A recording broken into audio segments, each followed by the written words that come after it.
La predicación de hoy, ni aun uno. Ese es el título. Vamos a ver Romanos 3, del 1 al 20. Romanos 3, del 1 al 20. Bien, ¿qué hemos visto hasta aquí en las predicaciones anteriores? En el versículo 16 del capítulo 1 de Romanos, Pablo nos dice que no se avergüenza del Evangelio. ¿Por qué? Porque es poder de Dios.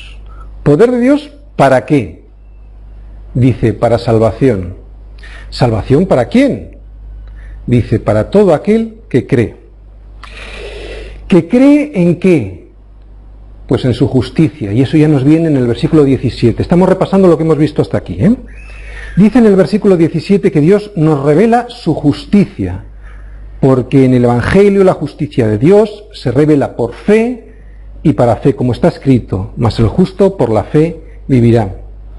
Y uno se tiene que volver a preguntar, ¿por qué? ¿Por qué hace esto Dios? ¿Por qué es necesario que esto ocurra? Pues lo vemos en el 18, la respuesta viene en el 18, porque la ira de Dios se revela desde el cielo contra toda impiedad e injusticia de los hombres que detienen con injusticia la verdad. Es increíble pensar que Dios enviara a su Hijo unigénito, a morir por nosotros, cargando el pecado de todos aquellos que habrían de ser salvos. ¿Salvos de qué? Nos lo dice ahí, de su ira y del justo juicio de Dios. También veíamos, y Pablo nos lo va mostrando, toda una serie de individuos que a modo de muestrario nos iba mostrando, ¿no? El primero que vimos fue uno que llamábamos el relativista. Él decía, quizás sea malo. ¿Y qué? Es una persona indiferente hacia Dios. Y como era indiferente hacia Dios, también es indiferente hacia los demás. ¿Y qué le dice Dios a través de Pablo a esta persona? En el versículo 20 lo vemos del capítulo 1. No hay excusas para lo que haces. Eso es lo primero que le dice. Y segundo, así que, por lo cual también Dios los entregó a la inmundicia en las concupiscencias de sus corazones. Por lo tanto, este relativista, esta persona que es indiferente hacia Dios, termina convirtiéndose en un perverso, en alguien que cambia la justicia de Dios y pone en su lugar su propia justicia.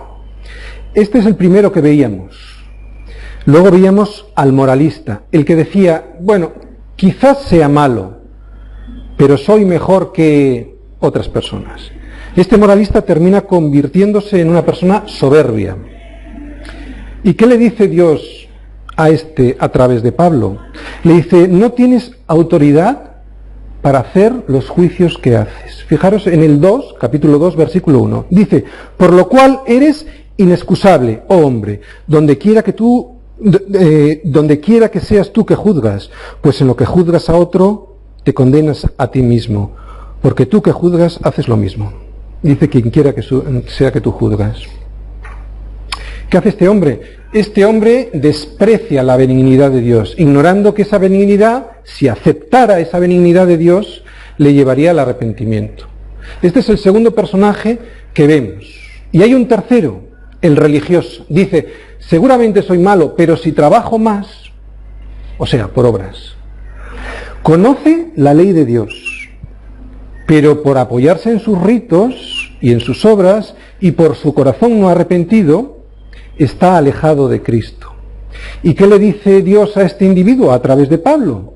En el 2:28 lo vemos, dice, pues no es judío el que lo es exteriormente. Todos estos personajes con la misma necesidad de salvación, todos bajo pecado. Todos muertos en sus delitos y pecados, y todos expuestos al justo juicio de Dios. Pablo escribe esa carta a los romanos y ya sabría seguramente las objeciones que le pondrían algunos al llegar a Roma, ¿no? Porque lo que enseña en la carta a los romanos, él ya lo había enseñado muchas veces en otros lugares. Cuando escribe esta carta, Pablo está en su tercer viaje misionero. Él predicaba en las sinagogas, en las plazas y en todo lugar. Y en aquellas ciudades por las que iba encontraba judíos que se oponían que se oponían a sus enseñanzas, hasta el punto a veces de ser apedreado y muerto. ¿Os recordáis? Creo que es en Hechos 14, vamos a mirar. Hechos 14, creo que son los versículos del 19 al 22, cuando Pablo es apedreado en Listra, Galacia. Dice Hechos 14, 19...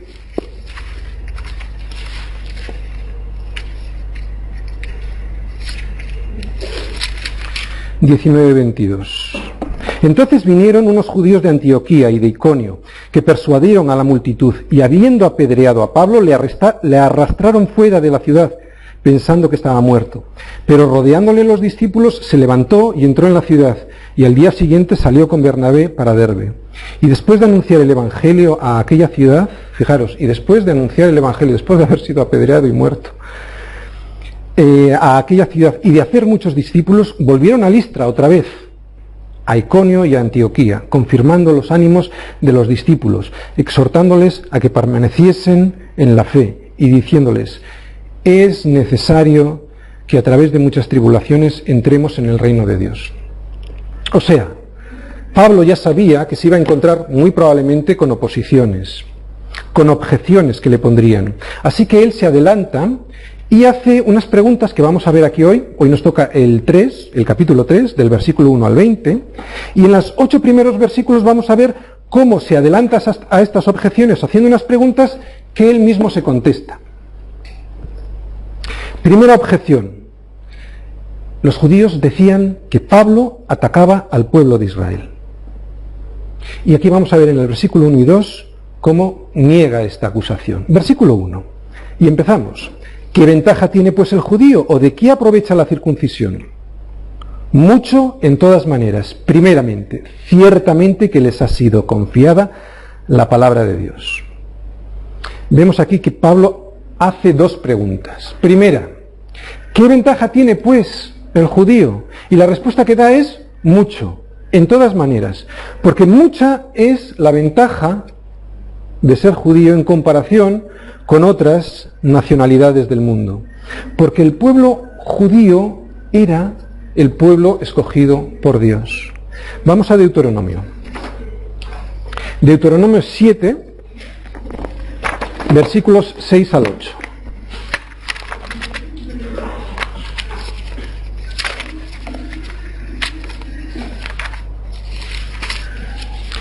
Dice,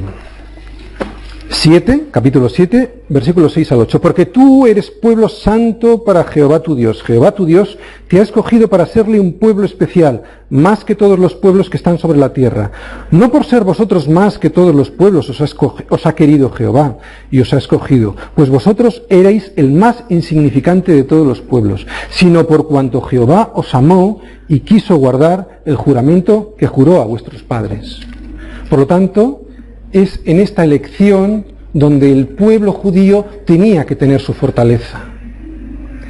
No en sus méritos, no en sus cualidades.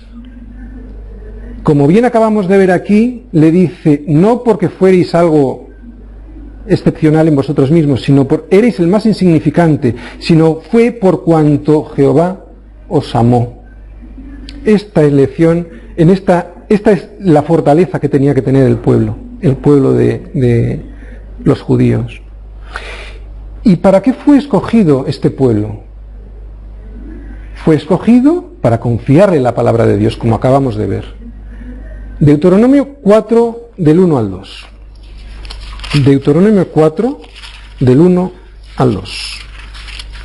Dice, ahora pues, oh Israel, oye los estatutos y decretos que yo os enseño, para que los ejecutéis y viváis y entréis y poseáis la tierra que Jehová, el Dios de vuestros padres, os da. No añadiréis a la palabra que yo os mando, ni disminuiréis de ella, para que guardéis los mandamientos de Jehová, vuestro Dios, que yo os ordeno. Que yo os ordeno. Por lo tanto, vemos que había mucho de lo que satisfacerse o encontrar ventajas del pueblo judío. Era el pueblo escogido por Dios y escogido por Dios para algo especial, para guardar su palabra.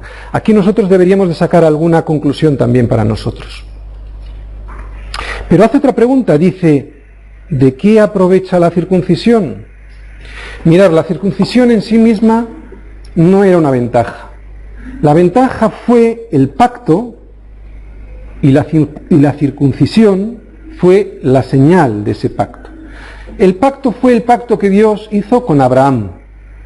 Y ese pacto tenía unas cláusulas.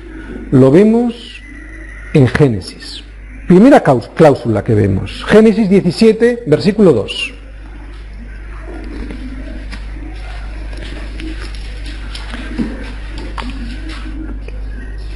Les confería la promesa de una gran multiplicación. Dice, Génesis 17, 2. Dice, y te multiplicaré en gran manera. Segunda cláusula, les confería la promesa de la paternidad sobre mucha gente. Esto lo vemos en el versículo 4. Dice, he aquí mi pacto contigo y serás padre de muchedumbre de gentes. También había otra cláusula que les confería la promesa del surgimiento de naciones y de gobernantes a través de ellos, a partir de ellos. Dice en el 6, y haré naciones de ti, y reyes saldrán de ti. Y también les confería, en el mismo pacto de la circuncisión, la posesión geográfica de un territorio. Y eso lo vemos en el versículo 8. Y te daré a ti y a tu descendencia después de ti la tierra en la que moras, toda la tierra de Canaán. Pero todas estas ventajas, ¿de qué valen si no contribuyen para la salvación? La respuesta es que la circuncisión, lo mismo que el bautismo, es solo una señal, es un testimonio público de algo que ha ocurrido previamente en el corazón. Si ese algo no ha ocurrido previamente en el corazón, esa señal no vale de nada. Resumimos, ¿qué les fue confiado a los judíos? Primero, ciertamente, que les ha sido confiada la palabra de Dios. A los judíos les fue confiada la palabra de Dios, y estos mensajes fueron depositados en los judíos para que sean sus custodios y también para que se los enseñen al mundo. Como os decía antes, esto es lo que nosotros tendríamos que aprender de esto. A nosotros nos ha sido confiada la palabra de Dios y no nos la podemos quedar custodiada. Tenemos que enseñarla al mundo. Si no, de nada nos valdrá. A grandes privilegios que tenían los judíos y que tenemos nosotros, grandes responsabilidades. Por eso Pablo tiene que soportar una segunda objeción. La primera, recordáis, era que Pablo atacaba al pueblo de Israel. Ahora la segunda objeción es que Pablo ataca las promesas de Dios. Vamos a leer versículos 3 y 4. Estamos, recordáis, en Romanos 3, versículos 3 y 4. Pues ¿qué si algunos de ellos han sido incrédulos? ¿Su incredulidad habrá hecho nula la fidelidad de Dios? De ninguna manera. Antes bien, sea Dios veraz y todo hombre mentiroso, como está escrito, para que seas justificado en tus palabras y venzas cuando fueres juzgado. Dice, si alguno de ellos, no dice todos, dice, si alguno de ellos han sido incrédulos, ¿se habrá anulado la fidelidad de Dios? Y responde, de ninguna manera. ¿Qué quiso decir Pablo con, antes bien sea Dios veraz y todo hombre mentiroso? En realidad Pablo lo que está haciendo es citar dos versículos de los Salmos. El primero es el Salmo 116, no hace falta que vayáis, versículo 11, que dice, y dije en mi apresuramiento, todo hombre es mentiroso. Y el segundo salmo que cita es el 51, versículo 4. Ahí sí que me gustaría que fuerais, porque es un salmo aparte de muy bonito, es en el que nos vamos a centrar sobre todo ahora. Salmo 51, 4 dice, contra ti solo he pecado y he hecho lo malo delante de tus ojos, para que seas reconocido justo en tu palabra y tenido por puro en tu juicio. Mirad, con esto Pablo responde a la pregunta muy habitual en nosotros de, si yo soy infiel, ¿también Dios será infiel? ¿Dejará Dios de cumplir sus promesas porque yo no cumplí las mías? Pues si alguna promesa de Dios se ha postergado, no es porque Dios haya fallado, sino porque he tenido yo la culpa. Por eso David confesó. ¿Qué es lo que confesó? Su pecado. ¿Para qué? Para que Dios sea justificado en sus palabras. ¿Ah?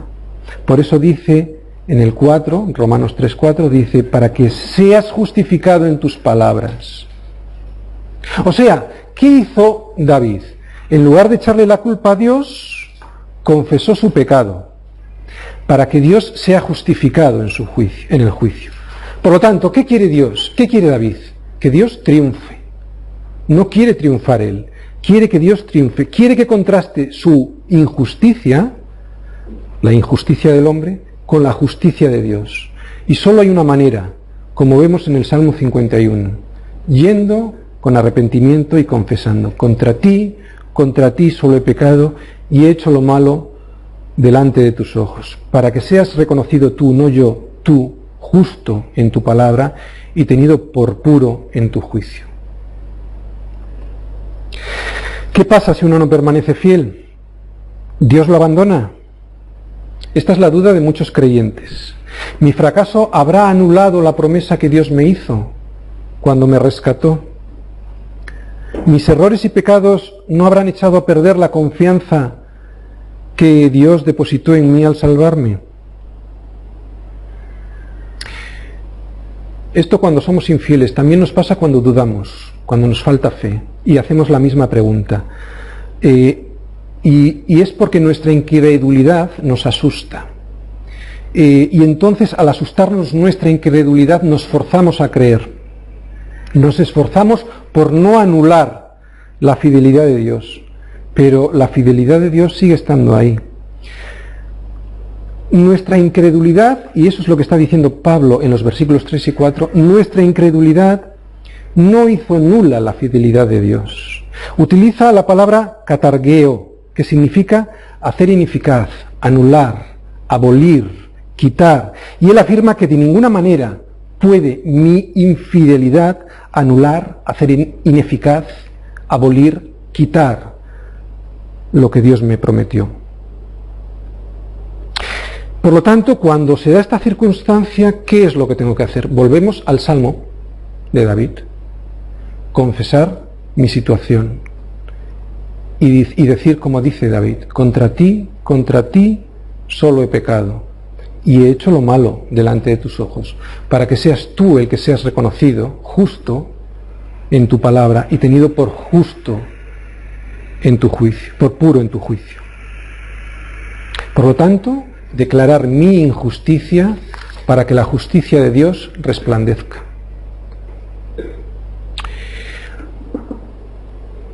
Una reflexión. Si alguna vez te ha pasado esto, tienes que pensar, ¿tú no sabías que cuando Dios te escogió, Él ya sabía de tus debilidades? Él ya sabía de tus pecados, Él ya sabía de tu infidelidad. Esto hay que explicarlo bien porque se pueden dar unas circunstancias como ocurría también en el tiempo de Pablo, que había una serie de acusaciones a los cristianos, ¿no? De hecho, él luego refuta todo esto mucho más claramente en el 8. Evidentemente, no. Vamos a 2 de Corintios 13:5. 2 de Corintios 13:5.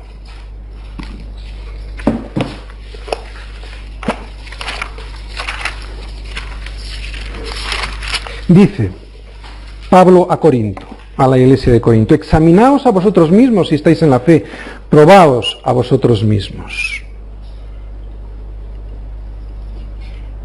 Esta es la actitud que tiene que tener un cristiano frente a la infidelidad. ¿Para qué? Para que el corazón no esté constantemente engañándonos. Tercera objeción que los judíos le decían a Pablo. Pablo, estás atacando la pureza de Dios. Vamos a leer los versículos 5, 6 y 7. Dice, y si nuestra injusticia hace resaltar la justicia de Dios, ¿qué diremos? ¿Será injusto Dios que da castigo? Hablo como hombre. En ninguna manera. De otro modo, ¿cómo juzgará Dios al mundo? Pero si por mi mentira la verdad de Dios abundó para su gloria, ¿por qué aún soy juzgado como pecador? ¿De qué manera la injusticia puede hacer resaltar la justicia? La justicia se resalta por comparación, por contraste. Un ejemplo, la maldad de otros hace resaltar la bondad de algunos. Y siguiendo este mismo principio, nuestra injusticia hace resaltar la justicia de Dios. Igual que en una pintura, cuando el fondo es muy oscuro y los colores claros hacen que resalte, el fondo negro hace que resalte más los colores claros. Y esto es así también para con Dios. Cuanto más pecador me veo, más pecador me reconozco, más resalta la blancura de Dios.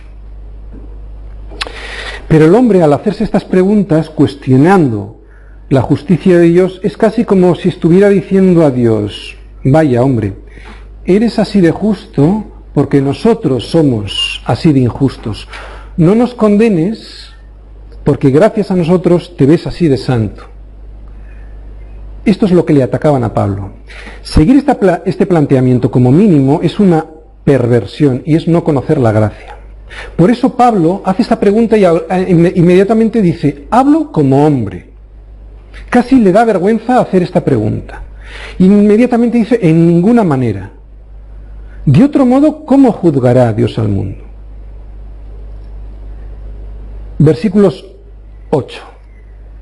¿Y por qué no decir, como se nos calumnia y como algunos cuya condenación es justa afirman que nosotros decimos: hagamos males para que vengan bienes? Mirad, esta era una calumnia muy habitual en aquel tiempo. ¿Qué significa calumnia? Es acusación falsa, hecha maliciosamente. ¿Para qué? Para causar daño. Por lo tanto, calumniar es atribuir falsa y maliciosamente a alguna persona palabras o actos o intenciones deshonestas. ¿Cuál era esta calumnia que decían sobre la enseñanza de los cristianos? Pues algunos calumniaban diciendo que los cristianos enseñaban diciendo lo siguiente: hagamos males para que vengan bienes. Esta acusación falsa no era ni gratuita y era intencionadamente perversa, ¿no? Porque era una tergiversación de una enseñanza verdadera que, tal vez sacada de la parábola que Jesús habló sobre el fariseo y el publicano, ellos tergiversaron. En Lucas 18 vemos, está del 9 al 14, vemos cómo Jesús le dice a los que le estaban escuchando sobre el fariseo y el publicano que fueron a orar, que el fariseo, aunque hizo todo bien, no robaba, no era injusto, ni adulteró, sin embargo, no fue escuchado. Y el publicano, que sí era pecador, sin embargo fue justificado. Pero fue justificado por su actitud, porque dijo: sé propicio de mí, pecador. Jesús nunca dijo que el publicano fue justificado porque era pecador, sino porque se humilló delante de Dios. Os digo, dice Jesús, que éste descendió a su casa justificado antes que el otro, porque cualquiera que se enaltece será humillado, y el que se humilla será enaltecido.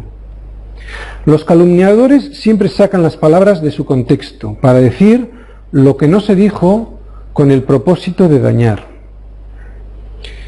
Mirad, vamos a Judas. Judas es una carta que está justito antes de Apocalipsis. Judas 4. Solo tiene un capítulo, así que es el versículo 4. Dice: porque algunos hombres han entrado encubiertamente, los que desde antes habían sido destinados para esta condenación. Hombres impíos que convierten en libertinaje la gracia de nuestro Dios y niegan a Dios, el único soberano, y a nuestro Señor Jesucristo. Ahí nos están enseñando hombres con apariencia de creyentes, que Dios les hace libres y ellos con esa libertad hacen lo que les da la gana. Hay gente que, además de calumniar, no entiende la gracia, que aprovecha la gracia para hacer lo que les da la gana. Pero Pablo, más adelante, en Romanos 6, versículos 1 y 2, dice, lo aclara un poquito mejor. Romanos 6, capítulos 1 y 2, dice: que pues diremos, ¿Perseveraremos en el pecado para que la gracia abunde? En ninguna manera, porque los que hemos muerto al pecado, ¿cómo viviremos aún en él? Esta acusación que estamos viendo en el versículo 8 de Romanos 3:8, que se hacía a los cristianos por la enseñanza de Pablo, queda ya, por lo tanto, suficientemente aclarada. Un cristiano que viva de continuo en pecado y no arrepentido es señal inequívoca de que no es salvo. Por lo tanto, Pablo está diciendo, su condenación es justa. Pablo lo explica perfectamente. Ahora, a partir del 9, vamos a ver, del 9 al 20, cómo Dios nos da su visión de lo que es el hombre. ¿Cómo nos ve Dios? Ahora Dios, desde el versículo 9 al 20, va a poner su lupa sobre nosotros. Para decirte cuál es tu condición, para decirme cuál es mi condición. Así que atento, si quieres ver cómo eres, vamos a leer los versículos del 9 en adelante. ¿Qué pues? ¿Somos nosotros mejores que ellos? Y aquí esto de nosotros se identifica como cristiano. En ninguna manera, pues ya hemos acusado a judíos y a gentiles que todos están bajo pecado. Aquí te está hablando a ti, aquí me está hablando a mí. Te está diciendo a ti y me está diciendo a mí la pregunta. Y la respuesta es no, en ninguna manera. A veces pensamos nosotros, los cristianos, que por haber recibido la revelación de Dios y empezar a caminar un poquito mejor que los demás, con un estándar de justicia un poquito más alto y más cercano al de Dios, somos mejores que ellos. Pero resulta que no, que somos iguales. Todos es todos. Y dice, todos estamos bajo pecado. ¿Os dais cuenta en qué consiste el Evangelio de la Gracia? Que no se nos olvide de dónde nos ha sacado Cristo. Del bote de la basura. Somos especialistas en minimizar nuestros pecados y maximizar los pecados del de enfrente. Desde pequeños somos expertos en matizar nuestras culpas y hacerlas parecer como virtudes. Si un niño pequeño es pillado robando algo, muy probablemente te dirá que no se lo ha quitado, que lo que estaba haciendo era guardándoselo. Somos expertos en matizar nuestros pecados hasta el extremo de hacer parecerlos virtudes. Y resulta curioso, a este niño seguro, nadie le ha enseñado ni a mentir ni a robar. Lo sabe de siempre. Es algo congénito, proviene de la caída del ser humano. Y eso es lo que vamos a ver en estos versículos. No te creas que eres mejor que esto, es algo congénito. Nuestra máxima autoridad es la palabra de Dios. Conozco a muchos cristianos que presentan palabras de hombres, cristianos, a veces ni eso, como un éxito de pensamiento para argumentar verdades espirituales. Y yo me pregunto, ¿por qué?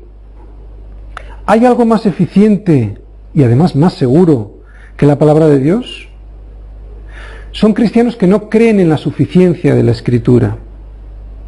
A veces no creen ni siquiera en la inspiración de la Escritura. Pero Jesús usó la palabra de Dios, para deshacerse del diablo. Y Pablo ahora la esgrime para mostrar lo que el apóstol, está diciendo. Por eso en el 3:10 dice, como está escrito. Si te queda alguna duda de cómo Dios te ve, si no estás lavado por su sangre, fíjate, empezamos. Versículo 10, primera acusación. Como está escrito, no hay justo ni aun uno. Habla de nuestras obras, pero también de nuestras motivaciones. No hay un solo hombre que tenga motivaciones correctas, que busque darle la gloria a Dios, que camine en obediencia a su verdad y a su palabra y a su voluntad. No hay uno con hambre de su palabra. Es lo que nos está diciendo. El hombre natural es así. No hay justo ni uno. Segunda acusación, el versículo 11. No hay quien entienda. Falta de entendimiento.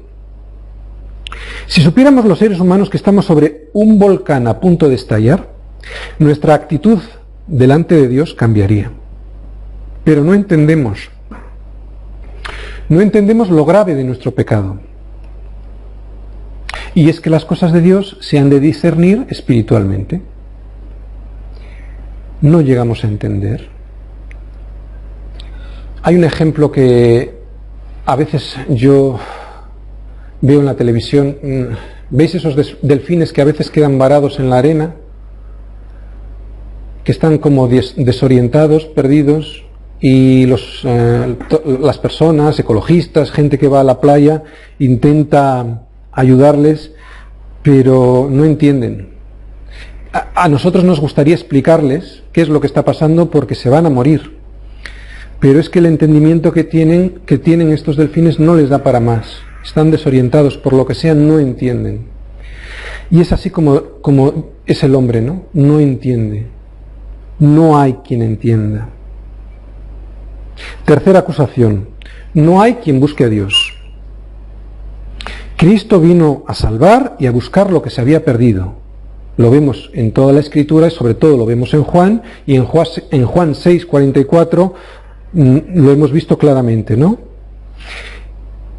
Si estás hoy aquí, estás porque te ha traído el Padre, porque no hay quien busque a Dios. Cuarta acusación, lo vemos en el versículo 12.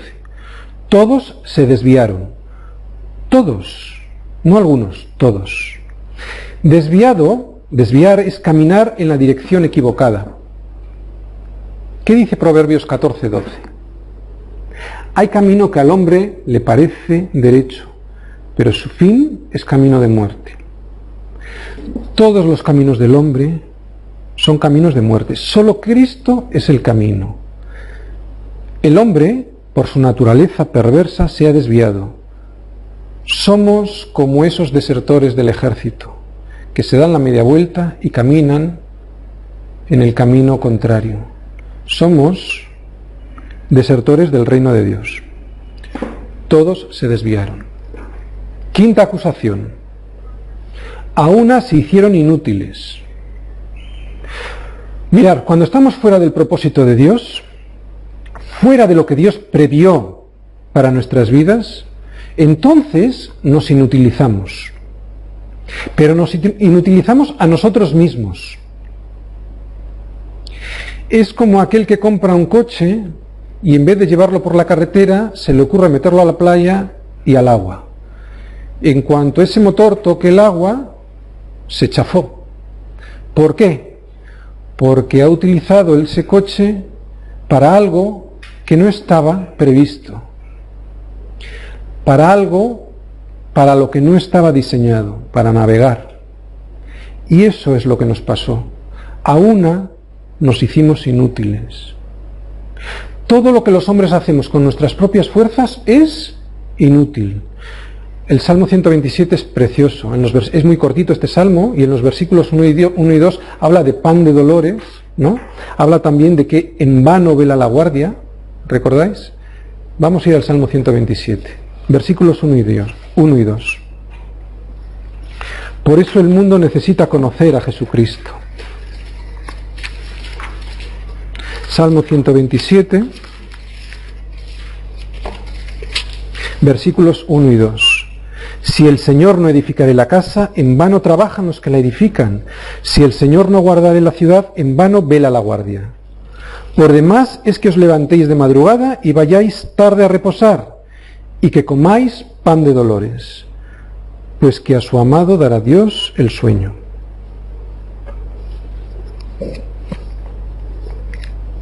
Todo lo que está fuera del propósito de Dios hace que seamos inútiles. Si en vez de ir por la carretera, estando fabricados para ir por la carretera, nos metemos en el agua, nos haremos inútiles. A una se hicieron inútiles. Sexta acusación. No hay quien haga lo bueno. No hay ni siquiera uno. Bueno, pastor, alguno habrá, diría la gente. Pues el mismo Pablo nos dice que no, que ni uno. De hecho, Pablo, cuando le habla a Timoteo, creo que es en el capítulo 1, versículo 15, le dice, de los pecadores, el primero soy yo. O sea, y era Pablo. Por lo tanto, no hay quien haga lo bueno, no hay ni siquiera uno. Séptima acusación, versículo 13. Sepulcro abierto es su garganta. Mirad, a partir de aquí Pablo empieza a hacer un recorrido por las diferentes partes del cuerpo, bajo la lupa de Dios. ¿Alguien aquí ha visto un sepulcro abierto? Mirad, se entierra la gente, entre otras cosas, porque hiede, porque contamina. Y Pablo nos dice que es así nuestra garganta. Así es nuestro estado.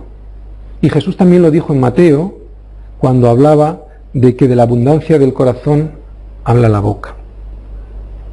Fijaros, si esto dice de la garganta, ¿quién no habrá en nuestro corazón? Octava acusación. Con su lengua engañan, veneno de áspides hay debajo de sus labios. Se me asemeja esto a un anzuelo con carnaza, ¿no? Y detrás de la carnaza, el veneno. Novena acusación, versículo 14. Su boca está llena de maldición y de amargura, o sea, de desear siempre lo peor, siempre amargado. Décima acusación, versículo 15. Sus pies se apresuran para derramar sangre. El ser humano es como una fiera que se apresura a destruir siempre a otro ser humano. Es muy raro ver a una fiera destrozar a otra fiera de su misma especie. Y sin embargo, sabemos que el hombre es lobo para el hombre. ¿Cuántas veces decimos no le deseo esto ni al peor de mis enemigos? Habría que saber cuántas veces decimos eso de verdad. Hace meses que me enteré de una carta que pretendía destrozar mi prestigio delante de otras personas. La leí y me asusté porque me recordó este versículo. Qué rápido la escribió. Le faltó tiempo para destrozarme. Sus pies se apresuran, los de cualquier ser humano, para derramar sangre. Y es que este versículo de Pablo me recuerda que yo soy igual. Y yo solo le pido a Dios no caer en esta trampa, en la trampa de apresurarme a derramar sangre, porque yo estoy hecho de la misma pasta. No hay justo ni aun uno.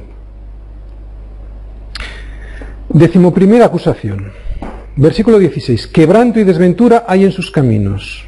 Quebranto, ¿qué significa? Roto.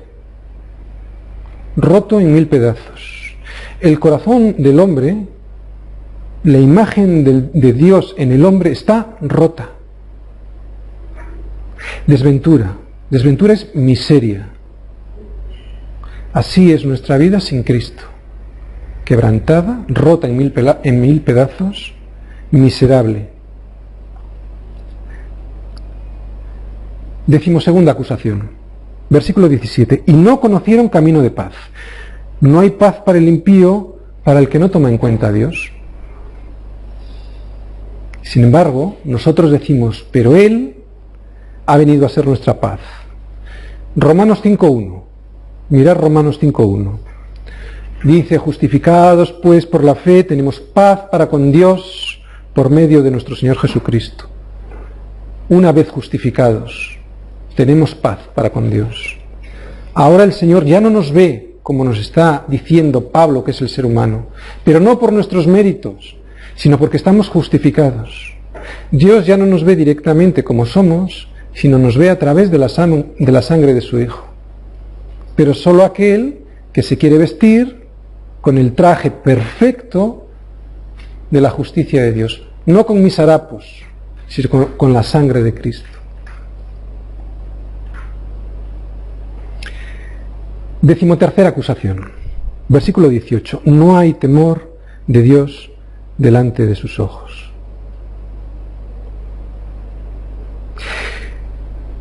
¿Cuál es el motivo de no conocer la paz? Pues que no hay respeto hacia Dios. Igual que cuando a un niño le falta el respeto a su padre, eso significa que no hay temor de Dios. Mira, si mi hijo me quitara las llaves del coche para salir por ahí con sus amigos sin mi permiso, eso significaría que no tiene temor de su padre, que me falta el respeto. Y claro, las consecuencias serán graves, que luego no se queje. Lo volvemos a leer para entenderlo mejor. Versículo 18, no hay temor delante de sus ojos. Lo que quiere decir es que no hay respeto, te da igual. 19 y 20 es el veredicto. Ahora viene un veredicto, vamos a leer. Pero sabemos que todo lo que la ley dice, lo dice a los que están bajo la ley, para que toda boca se cierre y todo el mundo quede bajo el juicio de Dios. Ya que por las obras de la ley ningún ser humano será justificado delante de él, porque por medio de la ley es el conocimiento del pecado. Dice que todos en aquel día tendremos la boca cerrada. Solo Dios emitirá su juicio. Ningún ser humano se justificará en aquel día delante de Dios. Solo los que aceptaron el único sacrificio aceptable y suficiente, que es la sangre de su Hijo, podrán ser justificados.